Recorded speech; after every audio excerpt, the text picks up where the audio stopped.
жогорку ылдамдыкта өтө кызыктуу деңгээлде өтүп атат.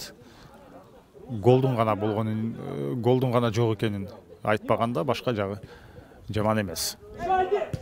Бирок албетте эки тарапта тең бурактар көп, пас берүүдө катачылыктар көп кетип атат. Ошентсе дагы азыр болсо дарбазачы менен 1-1 чыгып барган камчылык сокку гол! Сардор Саибов өтө сонун пасты өнөктөшүнөн алды.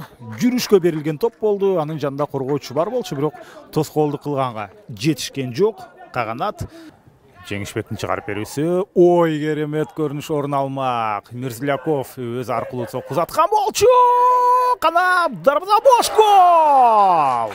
Эсеп 1-1. Кара балта өтө бат эсепти теңеди. Кадимкидей башталгандык Каганат команда өтөдү.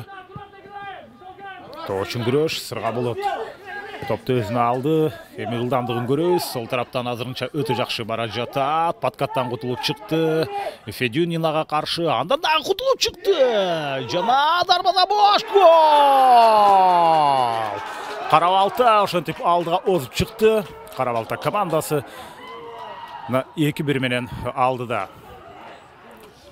Чындыгында кара балта жеңишти көбүрөөк каалап жаткандай сезилип атат. Ийгилик жаратканга бир нече кадам гана күтүп турат. Жана гол!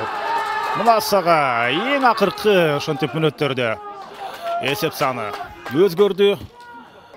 3 упай үчүн күрөш жүрүп атат бул жерде кара балта командасына. Буга чейин эки команда тең быйылкы сезондо жеңиш бетин көрө элек. Андыктан кара балта ошентип ийгилик жаратканга бир нече кадам гана күтүп турат. Жана гол!